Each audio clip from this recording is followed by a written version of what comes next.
Bismillahirrahmanirrahim. Assalamualaikum warahmatullahi wabarakatuh. Alhamdulillahirabbil alamin. Wassalatu wassalamu ala sayyidina Muhammadin wa ala alihi wa sahbihi ajmain.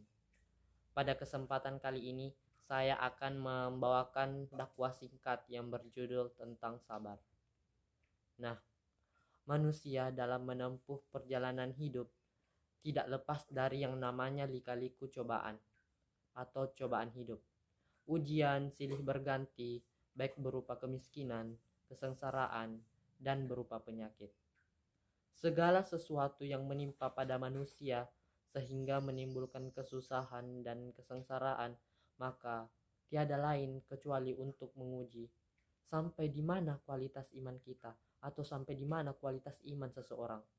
Bila segala cobaan yang dihadapinya dengan penuh kesabaran, maka baginya pahala dari Allah Subhanahu wa taala. Bila Allah mencintai kaumnya, maka diujinya lebih dahulu. Dan jangan salah paham, bila seorang mukmin dilanda beberapa ujian, baik kesengsaraan, penyakit, dan berbagai macam problema kehidupan, maka dalam hal ini berarti hamba itu benar-benar dicintai oleh Allah Subhanahu wa taala. Bila ujian tersebut dihadapi dengan penuh kesabaran. Jadi, bukan berarti Allah Subhanahu wa taala membenci kemudian diberinya ujian tersebut, bukan. Karena dengan besarnya ujian yang akan diterima bila dalam sabar menghadapinya, maka itu akan mendapatkan pahala.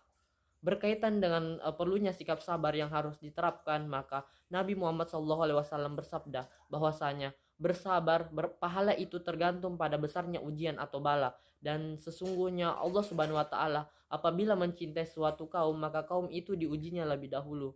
Maka barang siapa yang rela mendapat ujian itu, maka mendapat keridaan dari Allah Subhanahu wa taala. Serta barang siapa yang benci, maka kemurkaan Allah baginya. Juga beliau Shallallahu Alaihi Wasallam bersabda dalam hadisnya terkait keutamaan sabar. Sabar adalah bagian dari iman yang merupakan kepala dari tubuh. Dengan ujian yang menimpa pada seseorang, maka haruslah kita terima dengan penuh kesabaran. Bila seseorang mendapat cobaan kemudian dihadapinya dengan rasa benci, maka kemurkaan Allah yang akan ia timpa. Sabar itu ada 3 bagian. Yang pertama, sabar dalam mematuhi ketaatan, perintah dan larangan Allah Subhanahu wa taala. Yang kedua, sabar terhadap musibah atau cobaan yang ditimpa.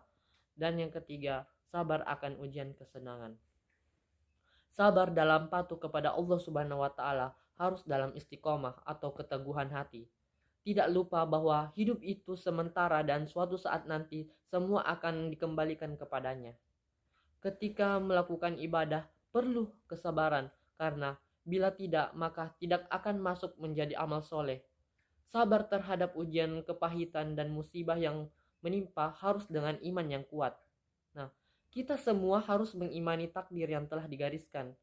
Manusia hanya bisa berencana dan berusaha, tetapi Tuhanlah yang menentukan. Allah Subhanahu wa taala yang menentukan. Terakhir, sabar saat senang. Ini bersabar yang banyak dilupakan oleh orang. Padahal kesenangan, kebahagiaan harus serta-merta juga diiringi oleh kesabaran. Karena jika tidak bisa, maka jika tidak, akhirnya kita tidak merasa puas dari apa yang telah dikaruniakan oleh Allah Subhanahu wa taala. Mungkin kiranya cukup dari saya. Sampai di sini materi tentang perlunya bersabar yang sempat saya sampaikan. Mudah-mudahan membawa manfaat bagi kita semua. Amin. Sekian dari saya, kurang dan lebihnya mohon dimaafkan. Wabillahi taufiq wal hidayah. Wassalamualaikum warahmatullahi wabarakatuh.